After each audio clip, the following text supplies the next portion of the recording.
প্রিয় ভাইয়া ও আপুরা, গত ক্লাসে আমরা পিএইচ এবং পিএইচ স্কেল এবং অসওয়াল্ডের লঘুকরণ সূত্র নিয়ে আলোচনা করেছিলাম। আজকে আমরা সেই সূত্রগুলোর উপরে যে ম্যাথমেটিক্যাল প্রবলেমগুলো আছে সেগুলো নিয়ে আলোচনা করব। আমি তোমাদের সাথে রয়েছি আশিক শাহ। চলো শুরু করা যাক। প্রথম প্রবলেমটা হচ্ছে 0.05 মোলার HCl দ্রবণের পিএইচ কত। তো এই ধরনের ম্যাথগুলোতে আমরা যে কাজটা করব, HClকে আয়নিত করে ফেলবো। HClকে আয়নিত করার পরে আমি দেখতে পাচ্ছি এখানে H+ এবং Cl-, অর্থাৎ এখানে আমার যে ঘনমাত্রাটা, HCl এর ঘনমাত্রাটা 0.05 মোলার, এ যখন আয়নিত হয় তখন H+ এবং Cl- এদের ঘনমাত্রাটাও সেম থাকে। এর কারণটা হচ্ছে HCl সবসময় একমুখী বিক্রিয়া দেয় এবং সম্পূর্ণরূপে বিয়োজিত হয়ে যায়। তো এখানে আমরা একমুখী চিহ্নটা ব্যবহার করব, উভমুখী না। আমরা শুধুমাত্র মৃদু অ্যাসিড বা মৃদু ক্ষারের ক্ষেত্রেই উভমুখী চিহ্নটা ব্যবহার করব। তাহলে HCl এর ঘনমাত্রা যেটা, এখানে H+ এরও ঘনমাত্রা সেটাই, কারণ সম্পূর্ণরূপে আয়নিত হয়ে গেছে এবং 1:1 বিক্রিয়া, অর্থাৎ এটার যা মোল পরিমাণ এটারও একই। এবার এই কথাটাই ভাইয়া লিখে দিয়েছি যে যেহেতু HCl তীব্র অ্যাসিড, জলীয় দ্রবণে এটি সম্পূর্ণ বিয়োজিত হয়, তাই HCl এর ঘনমাত্রাকে H+ এর ঘনমাত্রা ধরা হয়। ওকে, তাহলে আমাদের সূত্রটা ছিল pH = log H+। এখানে H+ এর জায়গায় আমি ঘনমাত্রাটা বসিয়ে দিই 0.05, তাহলে যে রেজাল্টটা পাবো সেটাই হচ্ছে আমাদের এই HCl দ্রবণের পিএইচ। এই ধরনের প্রবলেমগুলো আমরা মুখে মুখেই করে ফেলতে পারি, এমসিকিউতে আসবে।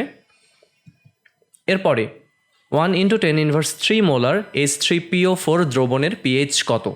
তো এবারও আগের মতন আমরা যে কাজটা করব, ফসফরিক অ্যাসিডের যে আয়নিত অবস্থায় কী অবস্থায় থাকে সেটাও দেখে নেব। এখানেও আমরা যেহেতু সে সম্পূর্ণরূপে আয়নিত হচ্ছে, আমরা একমুখী চিহ্নটাই প্রেফার করব। তাহলে এখানে H3PO4 মানে ফসফরিক অ্যাসিডের যে ঘনমাত্রাটা, H+ এর ঘনমাত্রাটা তার 3 গুণ, কারণ তার আয়নিত হওয়ার রেশিওটা হচ্ছে 1:3:1। তো আমার তো ফসফেট আয়ন নিয়ে কোনো কাজ নেই, আমার শুধু H+ বা হাইড্রোজেন আয়ন নিয়ে কাজ। তার মানে আমি এখানে 3 দিয়ে গুণ করে নেব। এটা আসলে বোঝার জন্য করেছি, যখন এমসিকিউতে করব ডিরেক্ট আমরা এই ঘনমাত্রাটাকে 3 দিয়ে গুণ করে ওই সূত্রটাতে বসিয়ে দেব, যেমন এখানে করেছি। pH = log H+, এখানে ঘনমাত্রাটা 3 গুণ অবস্থায়, কারণ এটা যদি 10⁻³ হয় এটা হবে 3 × 10⁻³ তাহলে আমার pH এর ভ্যালুটা চলে আসে 2.52। এবার উল্টা বা ব্যাক ক্যালকুলেশনের একটা ম্যাথ দেখতে পাচ্ছি। অরেঞ্জ জুসের কোনো নমুনায় pH এর মান 6.2 হলে নমুনাটিতে বিদ্যমান H+ আয়ন ও OH- আয়নের ঘনমাত্রা নির্ণয় করো। এখানে আমাকে pHটা বলে দিয়েছে, আমাকে H+ এবং OH- বের করতে বলেছে। তাহলে সূত্র অনুযায়ী pH = log H+, যার মানটা হচ্ছে 6.2। এখানে আমি যদি লগ ইনভার্স করে দেই, তাহলে লগ ইনভার্স হলে 10⁻³ হয়ে যায়, কারণ আমরা জানি লগ হচ্ছে 10 ভিত্তিক। তাহলে 10⁻⁻, -6.2, এই যে এই মাইনাসটা তখন এই 6.2 এর সামনে চলে যাচ্ছে। তাহলে আমরা H+ এর ভ্যালুটা বের করে ফেললাম, এখানে আসলো 6.3 × 10⁻7 মোল পার লিটার। এবার আমাকে তো OH এর ঘনমাত্রাও বের করতে বলেছে। তো আমরা প্রথমে যে কাজটা করব, pH যেহেতু জানি, POH-টা বের করে ফেলি। আমরা এর আগে সূত্র পড়ে এসেছিলাম, pH আর POH এর সমষ্টিটা হচ্ছে সবসময় 14 যে কোনো দ্রবণের ক্ষেত্রে। তাহলে 14 থেকে pH-টা বাদ দিলে আমরা পেয়ে যাচ্ছি POH। আবার POH = কি, -log OH-। আমি সূত্রটা একটু লিখে দেই সুবিধার ক্ষেত্রে। তাহলে POH = -log এদিকে OH আয়নের ঘনমাত্রা। তাহলে এই সূত্রে আমি POH এর মানটা জানি 7.8, আর এখান থেকে OH এর ঘনমাত্রাটা বের করে ফেললাম 1.58 × 10⁻8 মোল পার লিটার। এরপরে আমরা একটা সৃজনশীলের ম্যাথে চলে আসলাম। এই সৃজনশীলের ম্যাথে বলা হচ্ছে যে 0.25 মোলার অ্যাসিটিক অ্যাসিড এবং 0.25 মোলার ফর্মিক অ্যাসিড মিশ্রণের pH গণনা করো। তো যখনই একাধিক অ্যাসিড আমাদেরকে দিয়ে দেবে pH গণনার ক্ষেত্রে, আমরা তখন একটু ভেবেচিন্তে ম্যাথটা করব। কারণ এখন যদি তোমাকে বলি তুমি এটার pH কীভাবে বের করতে, অনেকে বলতে পারো যে ভাইয়া প্রথমে আমি 0.25 যেই অ্যাসিটিক অ্যাসিড তার একবার pH বের করব, আবার ফর্মিক অ্যাসিডের আলাদা pH বের করব, এরপর দুটো pHকে যোগ করে দেবো। এটা সম্পূর্ণ ভুল। কারণ কোনো একটি দ্রবণে যখন একাধিক অ্যাসিড থাকে, দ্রবণটা কিন্তু জানে না যে আমার এখানে H+ যেটা আসছে সেটা কোথা থেকে আসছে, সেটা ফর্মিক অ্যাসিড থেকে নাকি অ্যাসিটিক অ্যাসিড থেকে। তো সে আলটিমেটলি সকল H+ আয়নের ঘনমাত্রাটা একসাথে কাউন্ট করে ফেলে। তো আমরা যে কাজটা করব এখানে পৃথকভাবে যে কটাই অ্যাসিড থাকুক না কেন এবং তারা মৃদু হোক বা তীব্র হোক, আমরা তাদের প্রথমে H+ এর ঘনমাত্রাটা বের করে ফেলবো, তারপরে তাদেরকে যোগ করব, এরপরে সেখান থেকে পিএইচটা বের করব। আচ্ছা, এখানে আমরা আরও দেখতে পাচ্ছি কি আমাদের এখানে ফর্মিক অ্যাসিড এবং অ্যাসিটিক অ্যাসিডের বিয়োজন ধ্রুবকের মানটাও দিয়ে দেয়া আছে। তাহলে দুটোই যেহেতু এখানে মৃদু অ্যাসিড, দুটো আংশিক পরিমাণে বিয়োজিত হবে, মানে সম্পূর্ণরূপে আয়নিত হবে না, এজন্য উভমুখী চিহ্নটাই থাকবে এখানে। এবং সূত্র আমরা জানি, সূত্র কি, KA = α²× C। এখানে আলফাটা বের করে নিলাম। আলফাটা বের করার কারণ কি, তুমি যখন ঘনমাত্রা বের করতে যাবে তখন মৃদু অ্যাসিডের ঘনমাত্রা H+ = তার প্রারম্ভিক ঘনমাত্রা ইনটু আলফা। আমরা সূত্র প্রতিপাদনের সময় এটা দেখে এসেছিলাম। তাহলে প্রারম্ভিক ঘনমাত্রা কত ফর্মিক অ্যাসিডের ক্ষেত্রে? 0.25। এবং এখানে তার যে আমি আলফার ভ্যালুটা বের করলাম সেটা হচ্ছে এত। তাহলে আমার H+ এর পরিমাণটা দাঁড়ালো 6.7 × 10⁻³ এবার আমি অ্যাসিটিক অ্যাসিডেরটা বের করব। অ্যাসিটিক অ্যাসিডের ক্ষেত্রেও সে কি হবে, আংশিক বিয়োজিত হবে বা আয়নিত হবে। এর ক্ষেত্রে আলফা বের করে নিলাম। এর পরবর্তীতে আমরা এখান থেকে বের করছি কি H+ এর মানটা। H+ এর মান একইভাবে C × আলফা = এই ভ্যালু এবং মান বসিয়ে আমরা 2.12 × 10⁻³ মোল/লিটার। তাহলে আমরা কি কাজ করলাম, আমরা পৃথকভাবে ফর্মিক অ্যাসিড এবং অ্যাসিটিক অ্যাসিডের H+টা বের করে নিলাম। এবার আমরা তুল্য পরিমাণে এই H+ দুটোকে যোগ করে দেব। তাহলে একটা ছিল 6.7 × 10⁻³ আর একটা ছিল 2.12 × 10⁻³। এই দুটোকে যোগ করার পরে আমরা পেলাম 8.82 × 10⁻³ মোল/লিটার। এবার এই যে আমি H+ দুটো বের করে যোগ করলাম, এই H+টাকেই আমি পিএইচের সূত্রে বসাবো। তাহলে pH = -log H+, এই ভ্যালুটা বসবে এখানে। তাহলে আমার পিএইচটা দাঁড়াচ্ছে 2.05।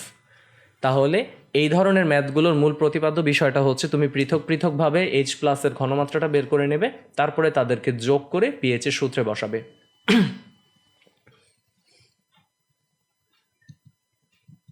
এর পরবর্তী ম্যাথে আমরা দেখতে পাচ্ছি, এটাও সৃজনশীলের জন্য খুবই ইম্পর্টেন্ট, 0.1 m অ্যাসিটিক অ্যাসিড এবং 0.1 m HCl মিশ্রণের পিএইচ গণনা করো। এখানে একটা মৃদু অ্যাসিড এবং একটা তীব্র অ্যাসিড, অর্থাৎ মৃদু অ্যাসিডটা আংশিক বিয়োজিত হবে এবং তীব্র অ্যাসিডটা সম্পূর্ণরূপে বিয়োজিত বা আয়নিত হবে।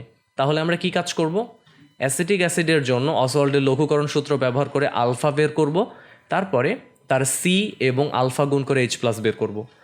আর HCl এর ক্ষেত্রে কি হবে, তার 0.1 m যেটা, সেটা ডিরেক্ট H+ এর ঘনমাত্রা হবে, কারণ সে তীব্র অ্যাসিড, সম্পূর্ণরূপে আয়নিত হয়।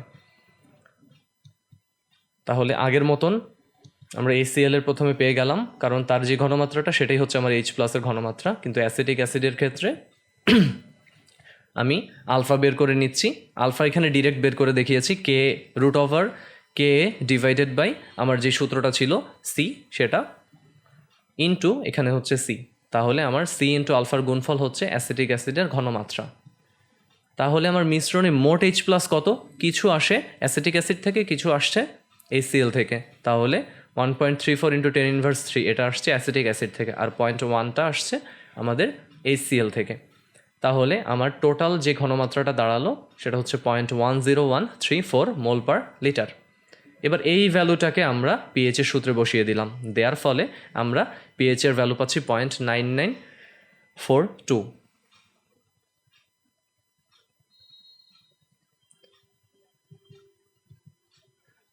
এরপরে আমরা এই চ্যাপ্টারের অম্লক্ষার টপিকটার সবচেয়ে গুরুত্বপূর্ণ একটা জিনিসে চলে এসেছি, সেটা হচ্ছে বাফার দ্রবণ বা বাফার মিশ্রণ। বাফার মিশ্রণের সংজ্ঞায় আমরা খেয়াল করব যে নির্দিষ্ট পিএইচের যে সকল দ্রবণে সামান্য অ্যাসিড বা ক্ষার যোগ করলে পিএইচের কোনো পরিবর্তন হয় না, তাকে আমরা বাফার দ্রবণ বলি। অর্থাৎ বাফার মিশ্রণ বা বাফার দ্রবণ হচ্ছে এমন একটা দ্রবণ যেখানে তুমি আংশিক বা খুব অল্প পরিমাণে অ্যাসিড বা ক্ষার যোগ করলে তার পিএইচের কোনো পরিবর্তন হচ্ছে না। এখন কথা হচ্ছে কেন এই পিএইচের পরিবর্তন হয় না, আসো আমরা সেই ব্যাখ্যাটাই শিখব। প্রথমে আমরা অম্লীয় বাফারটা দেখি। অম্লীয় বাফারের ক্ষেত্রে আমরা কি ব্যবহার করি, আমরা মৃদু অ্যাসিড এবং ওই যে মৃদু অ্যাসিডটা ব্যবহার করেছি, ওই অ্যাসিড এবং তীব্র ক্ষারের বিক্রিয়ায় যে লবণটা উৎপন্ন হয় সেটা। যেমন আমরা উদাহরণস্বরূপ বলতে পারি মৃদু অ্যাসিডটা হচ্ছে এখানে অ্যাসিটিক অ্যাসিড বা ইথানোয়িক অ্যাসিড, এর সাথে আমি যদি তীব্র একটি ক্ষার অর্থাৎ সোডিয়াম হাইড্রোক্সাইডকে যোগ করি তাহলে কি লবণ উৎপন্ন হতো? সোডিয়াম অ্যাসিটেট লবণ বা সোডিয়াম ইথানয়েট লবণ, এই হচ্ছে সেই লবণটা। এই মৃদু অ্যাসিড এবং তার সাথে তীব্র ক্ষারের বিক্রিয়া যে উৎপন্ন লবণটা, এদের দুইজনের যে মিশ্রণটা সেটাকেই বলছি আমরা অম্লীয় বাফার। কেন এটাকে অম্লীয় বাফার বলছি বা কিভাবে এটি বাফার হিসেবে কাজ করছে এর ব্যাখ্যায় আমি একটু পরে আসছি। ক্ষারীয় বাফারের ক্ষেত্রে আমরা একই রকম, এখানে মৃদু ক্ষার থাকবে এবং ওই মৃদু ক্ষার ও তীব্র অ্যাসিডের সাথে বিক্রিয়ায় যে উৎপন্ন লবণটা হবে তার মিশ্রণ। মৃদু ক্ষার হিসেবে নিয়েছি অ্যামোনিয়াম হাইড্রোক্সাইডকে এবং সেই অ্যামোনিয়াম হাইড্রোক্সাইডের সাথে আমি HCl অর্থাৎ তীব্র অ্যাসিডের বিক্রিয়া ঘটিয়ে একটি লবণ পেয়েছি, সেটা হচ্ছে অ্যামোনিয়াম ক্লোরাইড। তাহলে এদের যে মিশ্রণটা সেটাকে আমি বলছি ক্ষারীয় বাফার। তাহলে আমরা বুঝলাম যে অম্লীয় বাফার এবং ক্ষারীয় বাফার এই দুই প্রকৃতির বাফার আমাদের রয়েছে। এবার প্রথমেই চলে আসছি অম্লীয় বাফার কিভাবে কাজ করে। তাহলে অম্লীয় বাফারে কে কে ছিল? মৃদু অ্যাসিড এবং তার সাথে তীব্র ক্ষারের বিক্রিয়া উৎপন্ন লবণ। এখানে একটু খেয়াল করে দেখি, এই দুটো অংশকে যখন আমি আয়নিত করব, মৃদু অ্যাসিড ভেঙে কি উৎপন্ন হবে? যেহেতু সেই মৃদু অ্যাসিড সে উভমুখী বিক্রিয়া প্রদর্শন করবে, অ্যাসিটেট আয়ন H+ আয়ন। আর লবণটা ভাঙলে সে একমুখী বিক্রিয়া দেখাবে, সম্পূর্ণ আয়নিত হবে, অ্যাসিটেট আয়ন এবং সোডিয়াম প্লাস আয়ন। তাহলে আমার এই দ্রবণটাতে কোন কোন আয়ন রয়েছে? দ্রবণে রয়েছে আমার অ্যাসিটেট আয়ন, H+ আয়ন এবং সোডিয়াম আয়ন। এবার এই দ্রবণটাতে আমি যদি হালকা H+ যোগ করি তাহলে কি ঘটনা ঘটবে? H+ যোগ করলে তো pH কমে যাওয়ার কথা, কারণ দ্রবণে নতুন H+ যুক্ত হচ্ছে, কিন্তু তা হয় না। কেন তা হয় না? এই H+টা গিয়ে এই দ্রবণে উপস্থিত যে অ্যাসিটেট আয়নটা রয়েছে এই অ্যাসিটেট আয়নের সাথে বিক্রিয়া করে পুনরায় ইথানোয়িক অ্যাসিড উৎপন্ন করে ফেলে। এই ইথানোয়িক অ্যাসিডটা যদি আয়নিত হয়ও তা খুব বেশি পরিমাণে ঘনমাত্রার পরিবর্তন করে না। তার মানে আমার যে H+-এর পরিমাণটা অর্থাৎ pH-এর পরিমাণটা সেটা একই রকম থেকে যাচ্ছে। আবার আমি যদি এখানে OH যোগ করি, এই OH-টা কী করবে? OH-এর ঘনমাত্রা বেড়ে গেলে pH-টা বেড়ে যাবার কথা, কিন্তু তাও ঘটছে না। এর কারণটা কি? এই যে OH তুমি যোগ করছো এটা এই বিক্রিয়ার H+-এর সাথে বিক্রিয়া করে পানি গঠন করে ফেলে। আর যখন এই H+টার সাথে OH বিক্রিয়া করে পানি গঠন করে ফেলে, এই জায়গাটা তো ফাঁকা হয়ে যায়। আর আমরা লাসাতেলিয়ার নীতি অনুযায়ী পড়ে এসেছিলাম যে আমি যদি উৎপাদের ঘনমাত্রা কমিয়ে দিই বা উৎপাদ সরিয়ে ফেলি, বিক্রিয়াটা সম্মুখ বিক্রিয়া দেবে। তার মানে এটা ভেঙে আবার আংশিক পরিমাণে H+ বানিয়ে ফেলে। অর্থাৎ তুমি যে H+ OH-কে দিয়ে পানি বানিয়ে ফেলেছো, ওই H+-এর ঘাটতিটা আবার আংশিক বিয়োজন করে উৎপন্ন করে ফেলে।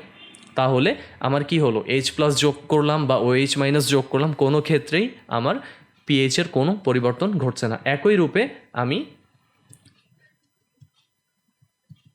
ক্ষারীয় বাফারের উদাহরণটি ব্যাখ্যা করতে পারি। ক্ষারীয় বাফারে কে কে ছিল? অ্যামোনিয়াম হাইড্রোক্সাইড এবং অ্যামোনিয়াম ক্লোরাইড। এবং আমরা বিভিন্ন ম্যাথে যদি কোনো ম্যাথে প্রমাণ করতে বলে যে মিশ্রণটি একটি বাফার, তখন আমরা অবশ্যই এই বাফার ক্রিয়াটা দেখাবো। তো তাহলে আজকে আমরা বাফার ক্রিয়া পর্যন্তই পড়লাম। এর পরের দিন আমরা বাফার ক্রিয়ার যে ম্যাথগুলো রয়েছে সেগুলো নিয়ে আলোচনা করব। তো আজকে এই পর্যন্তই, পরবর্তী ভিডিও দেখার আমন্ত্রণ জানিয়ে শেষ করছি। আল্লাহ হাফেজ।